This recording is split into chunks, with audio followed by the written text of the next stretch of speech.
person who rehearses conversations that never happen is not preparing. They are constructing a world in which they win. You are not practicing dialogue. You are building an entire reality. Your words land perfectly, where your logic is irrefutable, where you are finally understood. This is not preparation. It is emotional control, a simulation of mastery over uncertainty. The child who grows up in a home where emotions are either ignored or punished learns early that safety lies in anticipation. They become adept at reading faces, at predicting moods, at rehearsing what they will say before they say it. The conversation in their mind is not practice. It is a refuge, a place where they are never caught off guard, where the other person cannot change the rules mid-game. The adult who still does this has not outgrown the need. They have only refined the mechanism. This is not about the conversation itself. It is about the self that emerges in the rehearsal. In the real conversation, you are vulnerable. You might stumble. You might be misunderstood. You might not be liked. In the rehearsal, you are flawless. You are the version of yourself that you wish you could be all the time. The one who never falters, who never doubts, who is always right. The rehearsal is not a tool, it is a mirror, and you keep returning to it because the reflection is more appealing than the reality. The intelligent person does this differently. They do not just rehearse the conversation, they rehearse the counter-arguments. They anticipate every possible objection, every deflection, every emotional outburst. They build a mental model of the other person so detailed that they can predict their responses before they happen. This is not preparation. It is a chess game played against an opponent who does not know they are in the match. The problem is not that the other person might surprise them. The problem is that the other person might not behave according to the script at all, and if they don't, the entire structure collapses. The high achiever does not rehearse conversations. They rehearse entire scenarios. They imagine not just what they will say, but how the room will look, how the other person will sit, what they will wear. They construct the setting in their mind so thoroughly that when the real moment arrives, it feels like a pale imitation. They are not preparing for the conversation.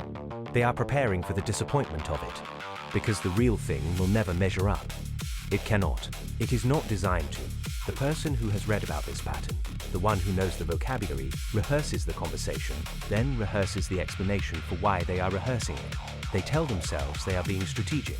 They tell themselves they are being thoughtful. They tell themselves they are avoiding conflict. What they are really doing is avoiding the risk of being seen. The rehearsal is not about the other person. It is about the self they are trying to protect. The one who is afraid of being wrong, of being disliked, of being exposed. The cost is not in the conversations that never happen. It is in the ones that do. The real conversation will always disappoint. It will be messy. It will be unpredictable. It will not follow the script. And when it doesn't, the person who has rehearsed it 100 times will feel a flicker of something. Disappointment, frustration, resentment. They will think the other person is the problem. They are not. The problem is that the rehearsal has become more real than the reality. The problem is that the self they have constructed in their mind is more appealing than the one they actually are. The cost accumulates over time. The person who rehearses conversations that never happen does not just avoid conflict. They avoid connection. They avoid the messy, unpredictable, sometimes painful reality of actual human interaction. They avoid the risk of being changed by the other person. And in avoiding that risk, they avoid the possibility of being known.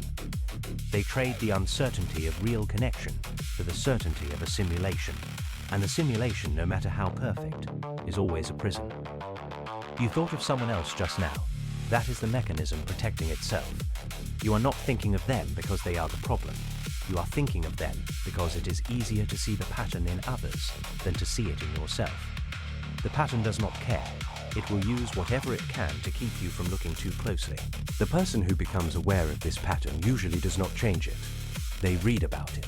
They talk about it. They apply it to other people. They use the vocabulary to describe it. But they do not stop rehearsing. Awareness is not the same as change. Awareness is just another layer of the mechanism. It gives the person the illusion of control. They think that because they can name it, they can stop it. They cannot. The pattern is not a habit. It is a way of being. It is the way they have learned to protect themselves from the uncertainty of real connection.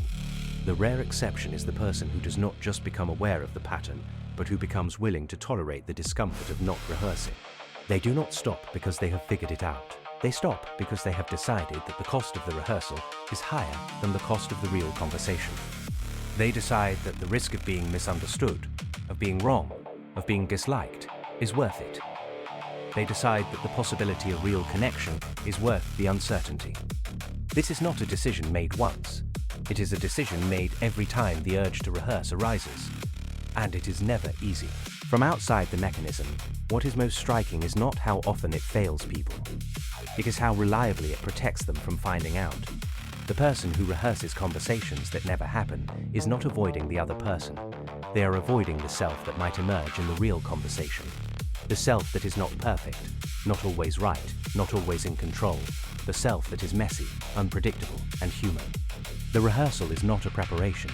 It is a refusal. A refusal to be that self. A refusal to be seen. The tragedy is not that the conversation never occurs. It is that the person who rehearses it would rather live in the simulation than risk the reality. They would rather be right in their mind than be real with someone else. They would rather win the argument they never have than risk losing the one they do. The rehearsal is not a tool, it is a prison, and the bars are the words they will never say.